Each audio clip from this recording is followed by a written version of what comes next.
Data science course പഠിച്ചാൽ ജോലി കിട്ടുമോ? പലരും ചോദിക്കുന്നൊരു ചോദ്യമാണ്. ആദ്യം ഡാറ്റ സയൻസുമായി ബന്ധപ്പെട്ട എന്ത് സ്കില്ലാണ് ഈ കോഴ്സുകളിലുള്ളതെന്ന് ആദ്യം മനസ്സിലാക്കുക. പലരും പലതരത്തിൽ പ്രയോഗിക്കുന്ന data analytics, data engineering, data science എല്ലാം വ്യത്യസ്തമായ സ്കിൽ സെറ്റുകൾ ആവശ്യമായ വെവ്വേറെ കോഴ്സുകളാണ്. ഡാറ്റ സയൻസ് ജോലികൾ ലഭിക്കാൻ ഒന്നില്ലെങ്കിൽ കൊള്ളാവുന്ന കോളേജുകളിൽ നിന്ന് ഡിഗ്രി, തുടർന്ന് അതിൻ്റെ എൻട്രി ലെവൽ ജോബുകളിൽ കയറണം. അല്ലെങ്കിൽ അത്യാവശ്യം നല്ല programming plus problem solving skill ഉപയോഗിക്കുന്ന ജോലികളിലുള്ളവർ ഡാറ്റ സയൻസ് ജോബിന് ആവശ്യമുള്ള സ്റ്റാറ്റിസ്റ്റിക്സ് പഠിച്ച് ചെറിയ പോർട്ട്ഫോളിയോ പ്രൊജക്റ്റുകൾ ചെയ്ത് ഡാറ്റ സയൻസ് റോളിലേക്ക് മാറണം. നല്ല programming skills or maths base ഇല്ലാതെ ഏതെങ്കിലും ട്രെയിനിങ് സെൻറ്ററിൽ പോയി ഡാറ്റ സയൻസ് സർട്ടിഫിക്കറ്റ് എടുത്തുകൊണ്ട് മാത്രം നിങ്ങൾക്ക് യാതൊരു ഗുണമുണ്ടാകുവാൻ സാധ്യത ഇല്ല. ഡാറ്റ സയൻസ് പഠിക്കാൻ പ്രത്യേകിച്ച് വലിയ പ്രോഗ്രാമിംഗ് സ്കിൽസ് ഒന്നും വേണ്ട. ക്രിട്ടിക്കൽ തിങ്കിങ്, കുറച്ച് ക്രിയേറ്റിവിറ്റി, പിന്നെ നല്ല കമ്മ്യൂണിക്കേഷൻ സ്കിൽസ് എന്നിവയാണ് പ്രധാനമായും വേണ്ടത്.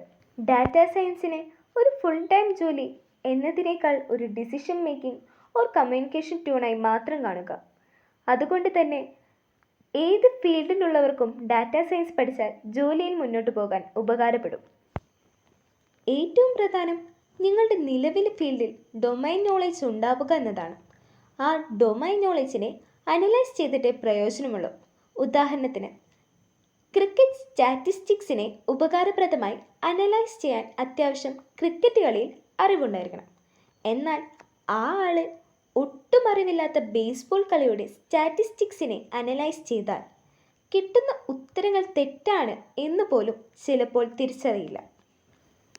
ഡാറ്റ സയൻസ് കോഴ്സുകൾ പഠിപ്പിക്കുന്ന ട്രെയിനിങ് സെൻറ്ററുകളും ഓൺലൈൻ സർട്ടിഫിക്കറ്റുകളും ഇഷ്ടം പോലെയുണ്ട്. പക്ഷേ അതുകൊണ്ട് പ്രയോജനമൊന്നുമില്ല. ആ സർട്ടിഫിക്കറ്റ് ആരും സീരിയസ് ആയി എടുക്കാനും പോകുന്നില്ല. കമ്പനിക്ക് വേണ്ട സ്കിൽസ് ഡെവലപ്പ് ചെയ്യാനും സാധ്യതയില്ല. ഒരു ഹോബി പോലെ എടുത്ത് സ്വയം പഠിക്കുക എന്നതാണ് ഏറ്റവും ഗുണം കിട്ടുന്ന കാര്യം.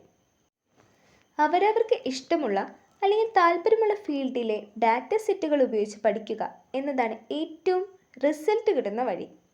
Football, cricket, cinema, share market, rubber വില, ഇലക്ഷൻ ഫലം, അങ്ങനെ താല്പര്യമുള്ള ഡൊമൈൻ നോളേജുള്ള വിഷയത്തിലെ ഡാറ്റ സെറ്റ് ഉപയോഗിച്ച് പഠിക്കുക.